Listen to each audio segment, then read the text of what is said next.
Nouvelle édition de la rédaction, merci d'être au rendez-vous. À la une de l'actualité, les principaux responsables du pays rassemblés à Murtara dans le Chouf autour du leader druze Walid Jumblat et du patriarche Raï. Objectif, marquer les 15 ans de la réconciliation druso-chrétienne. En Syrie, la coalition kurdo-arabe s'empare de Manbij, un fief de l'EI dans la province d'Alep, un peu plus de 2 mois après avoir lancé leur offensive contre cette localité stratégique du nord du pays. Un incendie meurtrier cette nuit dans un bar de Rouen, au nord-ouest de la France. Au moins 13 personnes sont mortes et 6 autres ont été blessées. Le parquet local évoque un incendie d'origine accidentelle. Et avant de développer ces titres, en Syrie, je vous le disais, faute de progrès diplomatique, c'est sur le terrain que les acteurs tentent de gagner des points. Des évolutions ces dernières heures, notamment dans 2 batailles clés à Alep, dans le nord, où les rebelles poursuivent leur contre-offensive. Et à Manbij, une localité d'où le groupe État islamique a été presque totalement chassé, selon plusieurs sources. Elle est l'une des dernières villes importantes à l'ouest de Raqqa, le fief syrien de l'organisation djihadiste. Près de 400 détenus palestiniens en grève de la faim dans les prisons israéliennes. Les prisonniers dénoncent le harcèlement de leurs geôliers. D'autres ont cessé de s'alimenter en soutien à Bilal Kayed, un responsable politique palestinien, lui-même en grève de la faim depuis plus de 50 jours. Ce mode d'action est de plus en plus courant. Ces derniers mois, plusieurs prisonniers détenus par Israël ont été relâchés après avoir refusé de s'alimenter pendant une longue période. Une méthode qui n'est pas sans risque pour la santé des grévistes de la faim.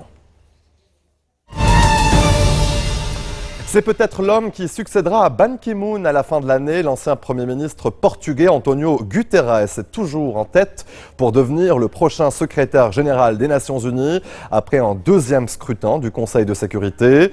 L'ancien haut commissaire de l'ONU pour les réfugiés a reçu le soutien de 11 des 15 pays membres. Guterres reste encore 6 hommes et 5 femmes en lice pour le poste.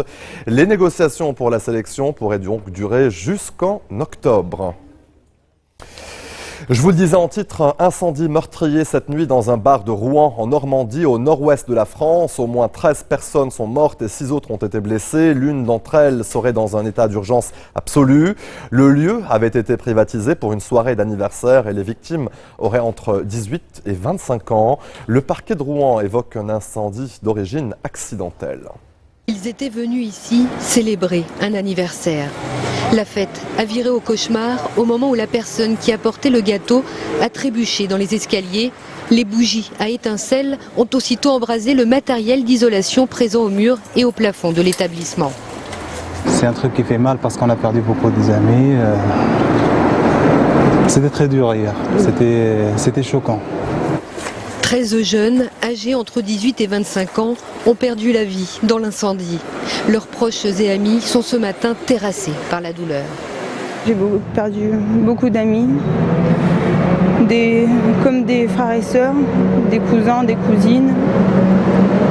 Je pense que ça va être dur à se remettre de tout ça, sachant qu'on était tout le temps tous ensemble. L'établissement, populaire, réunissait régulièrement les jeunes du quartier. Le patron, connu de tous, est très apprécié ici. Rescapé, il est actuellement choqué. J'avais l'ami de mon fils qui était dedans et puis on connaissait bien le patron. Donc, désolé, ça peut... On m'a annoncé les noms des personnes, quelques personnes qui étaient le temps. Vous avez perdu les proches des personnes que je connaissais, des amis qui... Donc c'est pour ça que je dépose ces fleurs aujourd'hui. 5 personnes sont actuellement hospitalisées au CHU de Rouen. Une autre, grande brûlée, a été évacuée vers un établissement parisien. Le parquet de Rouen a ouvert une enquête pour recherche des causes de la mort, mais c'est bien la piste accidentelle qui est privilégiée. C'était le grand jour pour le Brésil. Le coup d'envoi des Jeux Olympiques de Rio de Janeiro a été donné ce vendredi au soir au stade Maracanã, les premiers de l'histoire en Amérique du Sud. Les tribunes étaient pleines pour cette soirée haute en couleurs sur fond de crise profonde dans le pays. Quelques 37 chefs d'État ont assisté à la cérémonie. Cécile Adobati nous en dit plus. La plus grande fête du monde, voilà ce qu'avait promis la municipalité de Rio pour cette cérémonie d'ouverture. Un pari qui semble réussi. À leur sortie du stade, les 80 000 spectateurs sont ravis. Je pense que c'était très beau, ça a montré le visage du Brésil. J'aime la façon dont notre peuple et nos cultures ont été montrées. Ils ont réussi à faire passer beaucoup d'émotions. Ça a été très fort.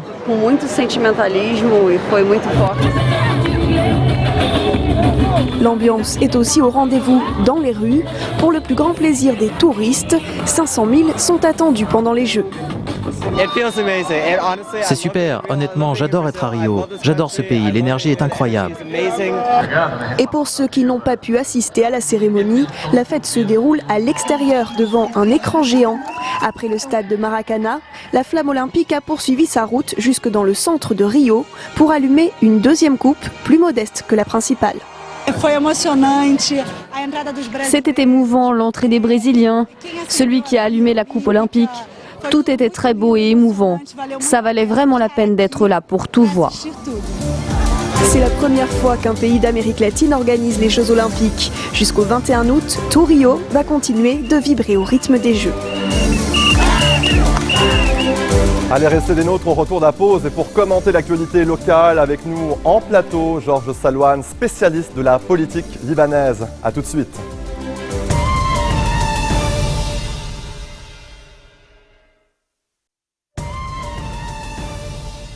Retour sur le plateau de l'info, je vous le disais, avec nous en plateau Georges Salouane, spécialiste de la politique libanaise. Bonsoir Monsieur Salouane. Bonsoir Monsieur Berberi. Le Liban commémore aujourd'hui les 15 ans de la réconciliation druso-chrétienne, dite réconciliation de la montagne. Un anniversaire cette année qui intervient sur fond de crise locale, mais aussi régionale, des tensions sécuritaires, des tensions politiques. À votre avis, quel a été le message, ou quel était le message que voulait transmettre le patriarche maronite Shaharahi en se déplaçant personnellement au Chouf? Écoutez, cette réconciliation druso-chrétienne dans la montagne est un choix stratégique, irrévocable et même existentiel de vie commune entre druzes et chrétiens et d'autre part entre musulmans et chrétiens. Aujourd'hui, nous avons reconfirmé le rôle fédérateur, le rôle modérateur, le rôle d'union nationale que joue Kirke en la personne de son patriarche. Mais il faut bien spécifier que cette réconciliation a eu lieu en 2001, c'est-à-dire pendant l'occupation syrienne, et un grand homme d'Église, un grand homme même, si je puis dire, un grand homme d'État, qui est le patriarche Sphère, a bravé monts et vallées, il a bravé les autorités syriennes et tout le monde dans le pays pour aller et entamer cette réconciliation avec Walid Jumblat. Troisièmement, ceci nous indique que Kirke a un rôle prépondérant dans la vie de l'État du Grand Liban. Et il ne faut pas oublier que dans les moments les plus difficiles et dans les choix stratégiques mondiaux, c'est l'Église maronite, le patriarche Houayek, entouré des autres membres des communautés religieuses qui forment le Liban, ont été à San Remo et ont été présents dans la constitution, dans la création de l'État du Grand Liban, que aussi bien Walid Jumblat que le patriarche ont vraiment aujourd'hui confirmé leur choix pour l'existence de la formule du Grand Liban, de l'État du Grand Liban de 1920, quitte à ce que cette formule-là soit d'une certaine manière repensée afin que les jeunes Libanais puissent vivre au même diapason que les autres États qui les entourent, les États européens, les États occidentaux, qu'ils vivent sur le même diapason du XXIe siècle. Monsieur Salouane, dans les nombreux discours aujourd'hui, le dossier de la présidentielle a été évoqué. À votre avis, pourquoi jusqu'à présent le patriarche Raï a échoué justement à rassembler les chrétiens pour qu'ils s'entendent et qu'ils puissent justement faciliter, paver la voie à l'élection d'un président de la République? savez, dans l'histoire de la communauté maronite et de l'église maronite, nous avons toujours eu des clashs entre, d'un côté, l'église, les prélats de l'église, l'autorité religieuse et l'autorité politique depuis bien plus de 300 ans. Mais c'est toujours, d'une certaine manière, l'idée et la prépondérance de l'église maronite a toujours eu un rôle prépondérant dans le choix stratégique concernant l'État libanais de la communauté maronite et d'un autre côté aussi des communautés religieuses chrétiennes. Actuellement, le patriarche Rai essaye par tous les moyens de réconcilier tous les soi-disant qui s'appellent leaders maronites. Mais justement, on l'a vu, la réconciliation entre le leader des FL, Samir Jarja, et le leader aouniste, justement, n'a pas été bien accueillie sur la scène chrétienne. On a vu des réticences, certaines oppositions justement à cette réconciliation. Vous savez, quelquefois, c'est la forme qui prime. Dans le fond, cette réconciliation est excellente. Vous savez, la réconciliation druso-chrétienne, d'un côté, a confirmé que la guerre est immorale par nature. Donc, que dire d'une guerre entre des frères, entre les frères d'une même famille, ce qui s'est passé pendant les années 89-90 et même 91 entre les forces libanaises et le général Aoun, et l'armée libanaise. Non, dans le fond, cette réconciliation est excellente, mais c'est dans la forme où nous avons un problème de base, où ils n'ont pas su, hélas, faire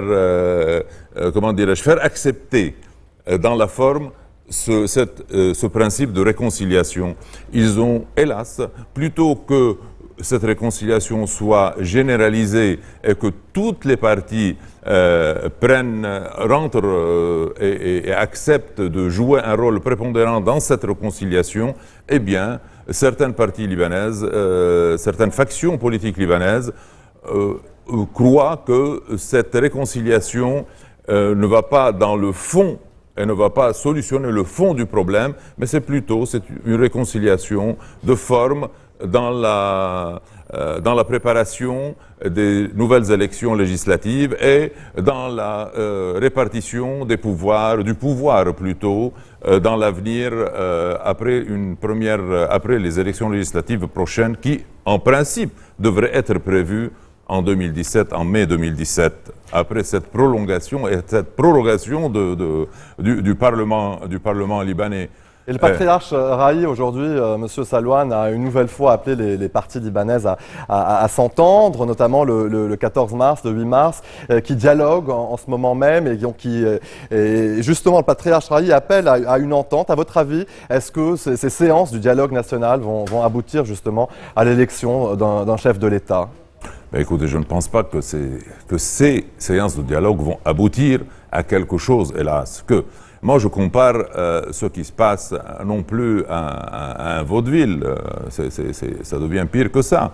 Je vois le président Berrier en proviseur de boarding school qui, ayant la responsabilité d'élèves perturbateurs et qui peuvent vraiment d'un moment à l'autre faire enflammer la situation dans le pays, alors il se trouve contraint de les réunir autour d'une table et de leur donner chaque fois, toutes les semaines ou tous les 10 jours ou tous les mois, un devoir de vacances qui n'a rien à faire au problème intrinsèque du pays. Parce que le problème du pays, c'est 1, l'élection d'un nouveau président de la République, 2, des élections et la préparation des élections parlementaires de mai 2017. Donc, il faudrait voter et se mettre d'accord sur une loi électorale. Et nous savons bien que le Parlement actuel, dans sa dynamique actuelle, ne pourra jamais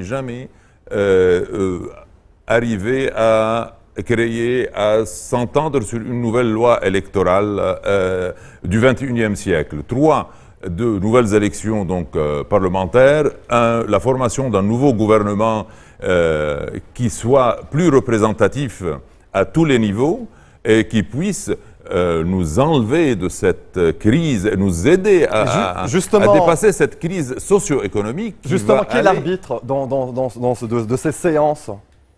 Ah bon, vous savez, c'est le président Berry qui essaie de faire l'arbitre de temps à autre. Alors maintenant, une fois, il demande à ses élèves de définir les qualités du président de la République sans pour autant se mettre d'accord sur la personnalité du président. Et on évoquait aussi cette directement semaine la création d'un Sénat aussi. Ah, vous savez maintenant.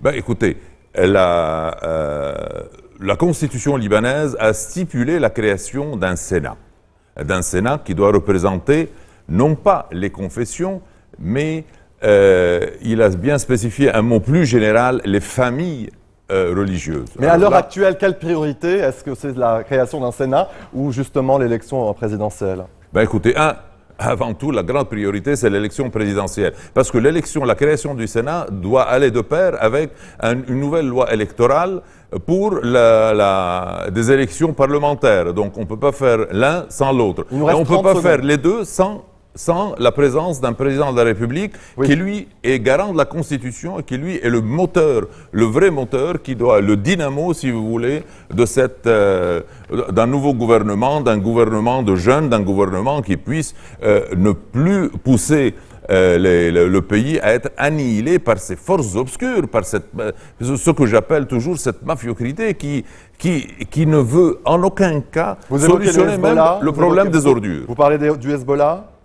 Ah, vous savez, le Hezbollah a un rôle qui est très perturbateur, ça c'est le moins qu'on puisse dire, parce que le Hezbollah s'en fout éperdument pour le moment de l'élection d'un président de la République. Il nous reste 15 secondes. Le Hezbollah, hélas, il a un candidat qui est le général Michel Aoun. Les forces libanaises ont le même candidat.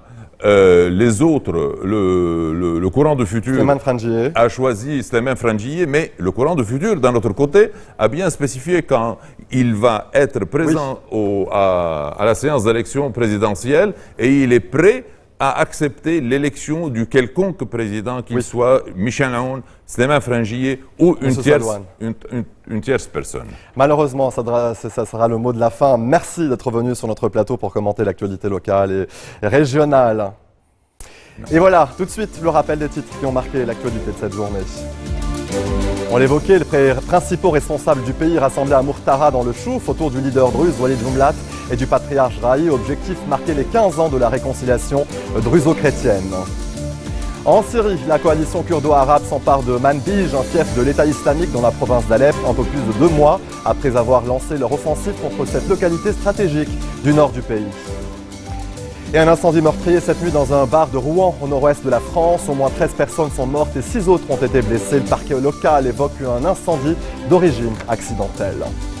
Très bonne suite de programmes sur notre antenne et bon week-end à toutes et à tous.